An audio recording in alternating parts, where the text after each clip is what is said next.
लोकोत्तरा महाविहारासाठी निधी कमी पडू देणार नाही. सामाजिक न्यायमंत्री तथा पालकमंत्री संजय शिरसाट यांची घोषणा.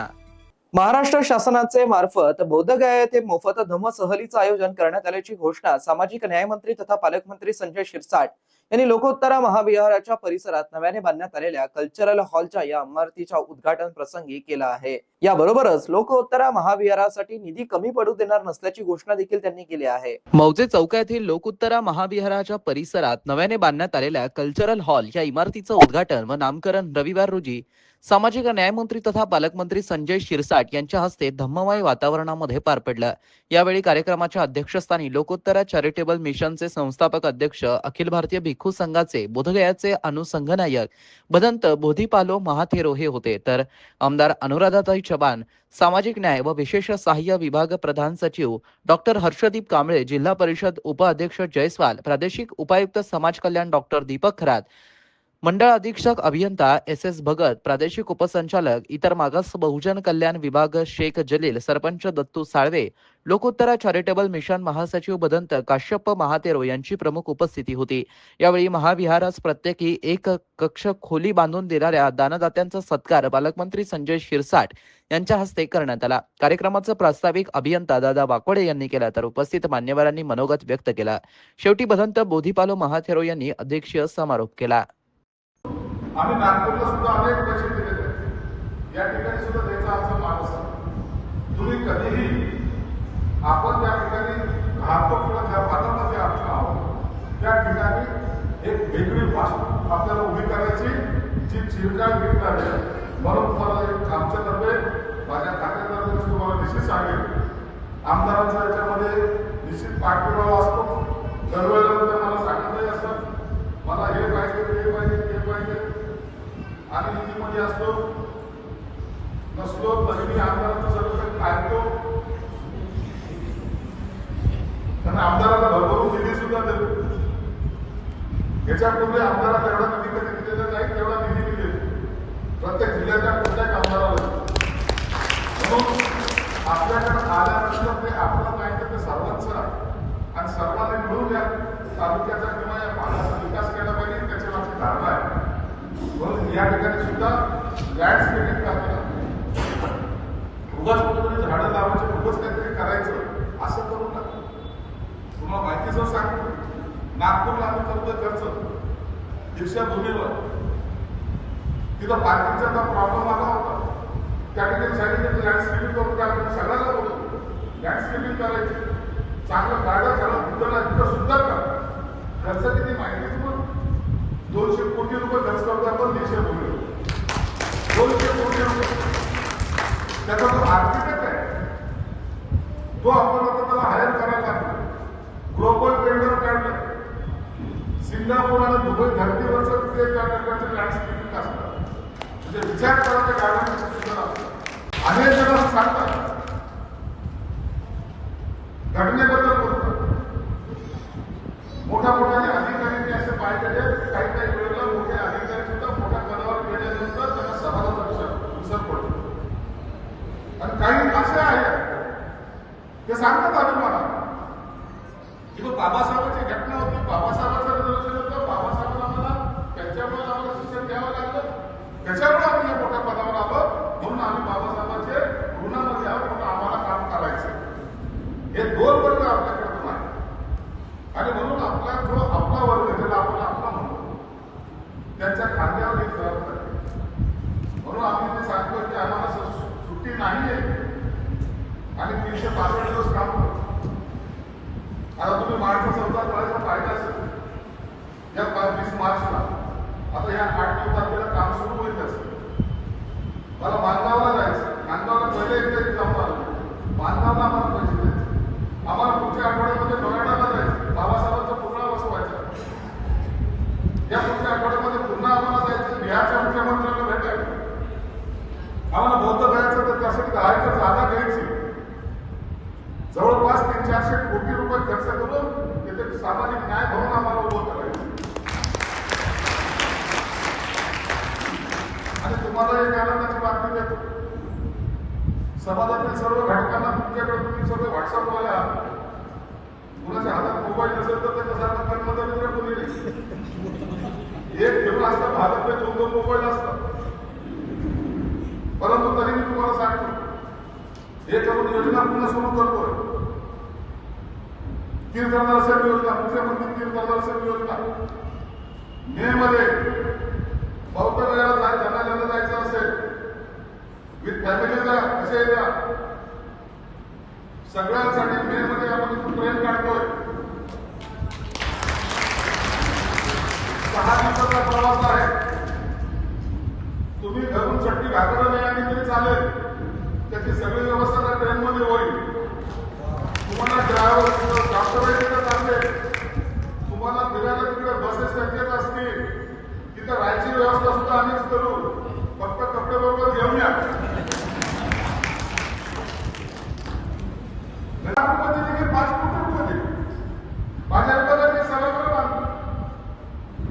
हे पैसे वापस झाले ते अखेरच्या क्षणामध्ये पुन्हा सांगितलं बांधून घ्या तर शासनाकडे पुन्हा झालं. आणि सभागृह झालं त्याच्यातही आपल्याला दोघं बसून असा काही विचार करत होतो की अडचणी आणखी काय काय आहे त्या सुद्धा दूर केला पाहिजे. मागताना मला समाजात या समाजातील सर्व मान्यवरांना सुद्धा सांगायचं की मागताना तुम्ही असं काही मागा जे निर्माण करा ते भविष्यामध्ये ते टिकलं पाहिजे. अनेक वेळा असं होतं की आपण काही पैसे घेतो किंवा आपण काही बांधकाम करतो आणि ते काही काळानंतर त्याची देखभाल होत नाही किंवा त्याच्याकडे लक्ष दिलं जात नाही. असं काम कधीच करू नका. चिरकाल टिकलं पाहिजे. काही तर ठीक आहे, नंतर काहीतरी रिपेअरिंग करावं लागेल, काही आणखी काही बनवावं लागेल, कालानुसार आपल्याला चेंजेस करावं लागतील, हे सर्व ठीक आहे. परंतु निर्माण करतानाच असं निर्माण केलं पाहिजे की ते कमीत कमी 10-20 वर्ष पुढं हे चाललं गेलं पाहिजे. त्या पद्धतीचं काम केलं. माझ्या विभागाने मी खात्याचा मंत्री आहे हर्षदीप कांबळे आणि मी गेल्या वर्षभरापासून आम्ही प्रत्येक ठिकाणी जातो. तुम्ही 15 दिवसापूर्वी पाहिजे असेल तर सिद्धार्थपाराला गेलो होतो. कुठे जर तुम्ही ती क्लिप पाहिजे असेल, कुठे बातमी पाहिजे असेल, काल हर्षदीप कांबळेच्या कॉलेजला पुन्हा जावं. त्यांच्या लोकांचं प्रेझेंटेशन घेतलं. त्याच्यात काय आणखी पाहिजे का तर त्या लोकांना याच्याकडे पाठवलं. त्यांना सांगितलं काय सुट्टी असून सुद्धा आम्हाला सुट्टी नाहीये. आम्हाला एक दिवस आम्ही असं समजतो की हा एक दिवस आमचा आहे, उद्याचा दिवस असेल की नसेल याची गॅरंटी आम्हाला पण नाहीये. म्हणून प्रत्येक दिवसाचं काम आम्ही करतो, प्रत्येक दिवस काम करतो. काल फ्रायडे होतं, कालच परवा त्या लोकांना याच्याकडे पाठवलं. ऑफिस उघडायला लावलं, प्रेझेंटेशन घेऊन माझे सर्टिफिकेट सांगितलं काय चेंजेस असेल ते करून घे आणि कार्य स्वतः जाऊन तो विजिट देऊन. मी हे यासाठी सांगतो की जे काही बाबासाहेबांनी निर्माण केलेलं ते वास्तुत्व आहे, त्यांच्या ज्या कल्पना आहेत त्या आता आपल्याला आपल्या खांद्यावरती जबाबदारी. समाजाचे घटक आहात ना तुम्ही, समाजाचे देवेकरी आहात ना तुम्ही. त्यावेळेला त्यांनी केलेलं ते निर्माण केलेलं त्याचं जतन करणं, आणखी त्याची प्रोग्रेस करणं हे आपलं काम आहे.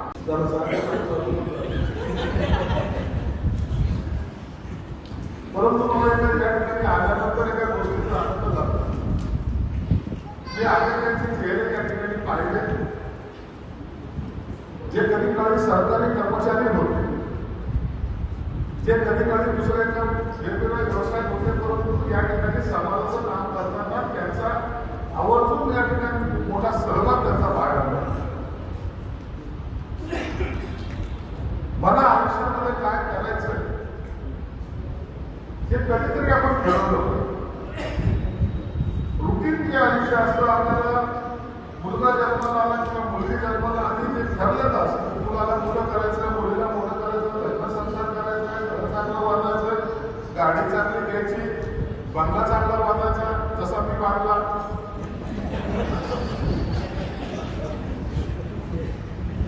हे तर आयुष्यामध्ये करायचंच आहे ना. हे तुम्हाला चुकलंय. मग आयुष्यामध्ये आपण जगण्यासाठी जेव्हा धडपड करतो त्या टायमाला या सगळ्या गोष्टी झाल्याच पाहिजे. जर हे तुम्ही करू शकता नाही तर तुम्ही कोणते करतो तुम्हाला.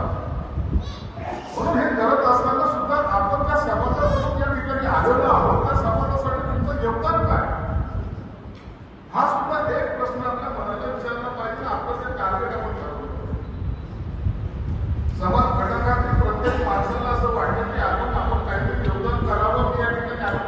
पाहिलं.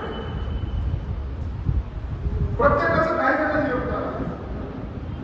कोणी किती पैसे दिले यापेक्षा प्रत्येकजण या कार्यक्रमामध्ये येतो आणि कार्यक्रम अटेंड करून या भागामध्ये आपण काही निर्माण करण्यामध्ये आपला खालीचा वाटा आहे हे समजतं. हेच खरं अर्थाचं त्याची असलेली कमाई आपण समजली पाहिजे. हा परिसर जो आहे माझ्यासाठी फार पवित्र आहे हे आपल्या सर्वांना माहीत आहे. त्यामुळे मी मंत्री महोदयांना म्हणत होतो की अशा कार्यक्रमामध्ये मी खूप जास्त बोलतो. त्यामुळे मंत्री महोदय म्हणले की मला आधी बोलू द्या, मग तुम्ही किती बोलायचं ते बोला.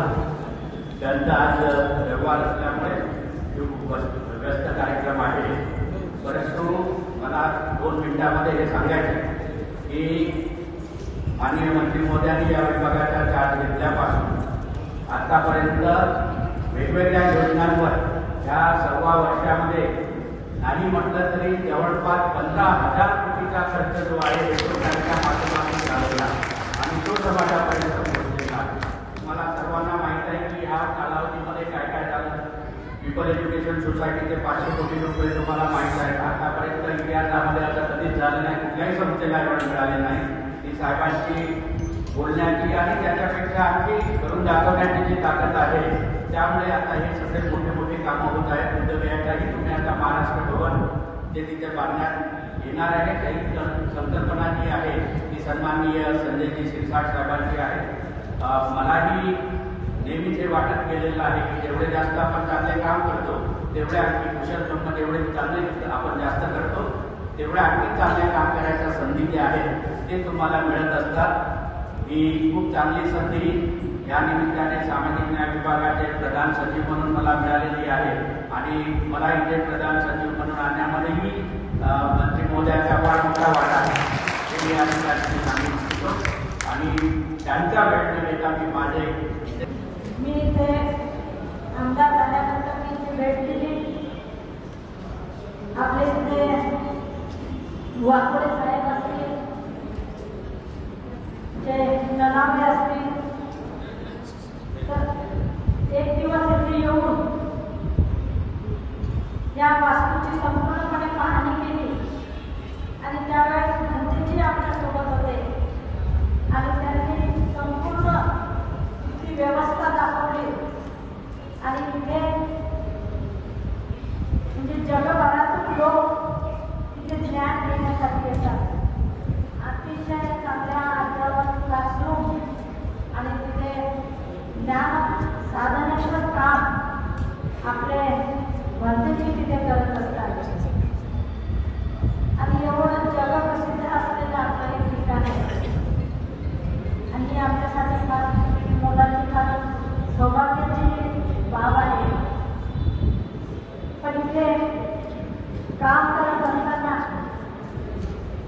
कारण आपण बघितलं की भगवान गौतम बुद्धांचा इथे भव्य पुतळा रोडवरून जाताना त्यांच्यावर नजर जरी पडली तरी माणूस किती ताणामध्ये असेल, टेन्शनमध्ये असेल तर त्या पुतळ्याकडे नजर पडल्यानंतर माणसाचा सगळा ताणतणाव निघून जातो. तेव्हा आमचं तिथे नजर पडते, आमचं दर्शन होतं. तर एक कारण भगवान गौतम बुद्धांनी दुःखाचा शोध घेण्यासाठी बाहेर पडले, सर्व याचा त्याग केला, सर्व राजसत्तेचा त्याग करून बाहेर पडले आणि त्यांनी बोधगया येथे ज्ञानप्राप्ती झाली आणि त्याचा पश्चात प्रसार आपले मंत्रीजी हे करत आहेत. आणि असं एक चांगलं ठिकाण इथे आहे. पण पालकमंत्री महोदय इथे उपस्थित आहेत. आता आपल्याला वाकोडे साहेबांनी आमच्या इथल्या अडचणी काय आहेत, त्या अजून कशाची गरज आहे या सर्व आपल्याला सांगितल्या. आता इथे बरेच जर याला कार्यक्रमाच्या निमित्ताने असेल, जर रविवारच्या सुट्टीच्या दिवशी असेल आणि ते आमचे बांधव इथे भेट देण्यासाठी येत असतात, तर लहान मुलांना खेळण्यासाठी तिथे काही व्यवस्था असावी आणि तिथे थोडंसं छोटं गार्डन असेल, लहान मुलांची खेळणी असेल, अशा काही व्यवस्था इथे पाहिजे. आणि अजून सर्वात महत्त्वाची आणि थोडी मोठी मागणी आहे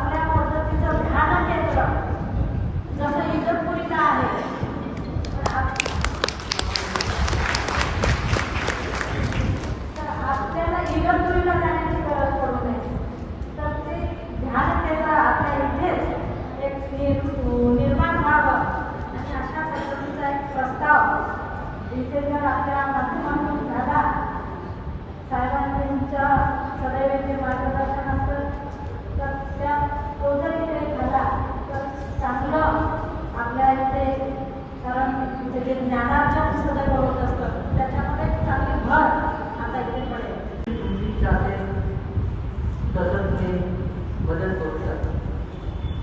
तर त्या उपाशिके ही जमीन विकत घेतली. तिच्या पक्षाने सांगितलं की मंत्री तुम्हाला मदत करते, तुम्ही तुमची जमीन विकत घ्या आणि ते आपले बिहार बनते. तर जे बिहार आहे पाठीमागे ते दिसत आहे तुपाटायचं, ते तिने स्वतःच्या फॅमिलीच्या वतीनं ते बिहार बनवलं. जो आज तुमचा होत आहे माननीय मंत्री महोदयाच्या मदतीमधून आता सर्व पूर्ण होत आहे. आनंद वाटतो. जे कर्तव्यदक्ष अधिकारी कल्याण मंत्री जे असतात, जे धर्माचा वाहून घेतात, समाजाची सेवा करण्यासाठी स्वतःला वाहून घेतात, स्वतःचं कसलेही सुखदुःख पुढे न करता समाजाची सेवा करतात, ते खरं धन्यवादास पात्र आहे. भिक्खूसंघ त्यांचा सन्मान करतो, त्यांच्या समाजसेवेबद्दल त्यांचा अनुभव असतो. ही जमीन लोकोत्तर महाविहार त्याची जमीन जवळपास 1998 मध्ये ती विकत घेतली होती. त्यानंतर ही जमीन विकत घेतली तर ही आम्ही नाही घेतली. आमच्याकडे एवढा पैसा नाही. एक भिक्षू काय करू शकतो, लोकांमध्ये श्रद्धा जागृत करू शकतो, लोकांमध्ये असलेली दान मानवता ती विकसित होते आणि लोक चांगला संकल्प असेल तर लोक दान देण्यासाठी स्वतः पुढे येतात. म्हणून ही जी जमीन आहे ती एक आमची उपासिका जपानची, तिचं नाव स्वर्गीय कुनिको उनो, जपानीज उपासिका होती. तर ती आणि आम्ही थायलंडमध्ये 3 भिक्खू सेंटर विपश्यना निर्माण केले. म्हणजे ती जपानीज उपासिका असल्यामुळे तिला तिथं कसले काम करता आलं नाही, पण आमच्या मदतीने तिने आणि आम्ही तिथे 3 सेंटर उभे केले. सातले ते सेंटर उभे करतात तर यांच्या मनामध्ये तसं काही नाही का इंडियन लोकांसाठी काही उत्पन्न करावं. तर तिने सांगितलं की तुम्ही एवढं काही लोकांसाठी करता, माझ्या मदतीनं करता, तुम्ही सगळं सोल्युशन देता, तर तुम्हाला वाटत नाही का तुमच्या देशामध्ये ज्या ठिकाणाहून तुम्ही आलेला आहात त्या ठिकाणी काही धर्माचं काम व्हावं, धर्माचं काही मदत व्हावी समाजाला, असं तुम्हाला वाटत नाही का? त्याने प्रश्न विचारला. तर मी सांगितलं की तर वाटतं आम्हाला, पण आमच्याकडे तेवढा सोर्स नाही, तेवढा आम्ही उभं करू शकत नाही. तर तिने स्वतःहून म्हणाली, बंदीजी तुम्ही बाकीच्या ठिकाणी हे असं काम करता बिहार बनवण्याचं, तर मी तुम्हाला मदत करेन. तुम्हाला काय पाहिजे सांगा. तुमच्या ज्या ठिकाणाहून तुम्ही आलेला औरंगाबाद, तर तिथे जमीन विकत घ्या, तिथे बिहार बनवून आपण मी मदत करते. तर हे दुःख मलाही होते या ठिकाणी की